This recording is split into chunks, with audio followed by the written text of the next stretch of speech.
নমস্কার বন্ধুরা, তোমরা সবাই কেমন আছো? আশা করি সবাই ভালো আছো। দেখতেই পাচ্ছ চলছে গায়ে হলুদের পর্ব। আর কারণ নয়, আমার দেওরের বিয়ে। তাকে একদম হলুদ মাখিয়ে পুরো ভূত করে দিয়েছি। কারণ ছিল এটা দোলের পরের দিন, 4 মার্চ। এই চলছে কড়ি খেলা, আর এই তাকে নিয়ে চললাম জল সইতে, মানে আমাদের মা ষষ্ঠীকে বিয়ের জন্য আমন্ত্রণ করতে। তো এই চলছে আমাদের সব রেয়গণেরা, যেখানে রয়েছে মামি, আমার যা, ননদ, শাশুড়ি, পাড়ার একটা কাকিমা, সবাই চললাম। আচ্ছা বলো তো, কার কার এই রিসেন্টলি বিয়ে বাড়ি কেটেছে, কেমন মজা করলে বলবে? আমার তো খুব ভালো কেটেছে, নিজের দেওরের বিয়ে বিয়ে বলে কথা। আচ্ছা, কারা কারা এখনো ঘর ডুবিয়েছো বলতে পারবে? ঘর ডোবানো মানে এই যে বর বা কনের সঙ্গে একই দিনে একই সঙ্গে ওই দিন মা ষষ্ঠীকে নিমন্ত্রণ করে, বা ঘাটের যে বরণটা হয় তাকে বরণ করে। কে কে করেছো বলো? আমার প্রথমবার বরণ করছি। এই যে দেওরটাকে দেখলে, অত বড় একটা কার্ড নিয়ে এসছে নাকি আমার আঁচলে বেঁধে দেবে। আমাদের এখানে নিয়ম আছে যে ঘর ডোবায় তার আঁচলে কিছু না কিছু বেঁধে দিতে হয়। আমার দেওর এত বড় ওই কাঠটাকে নিয়ে এসে বেঁধে দেবে। এটা হচ্ছে বিকেলবেলা, বিকেলে কলাতলা স্নান সেটা হচ্ছে।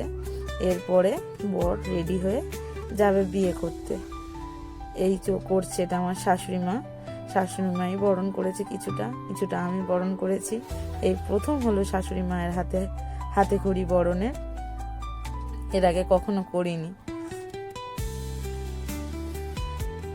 এই আমার প্রথম বরণ।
এই হলো কলাতলা স্নান শেষ।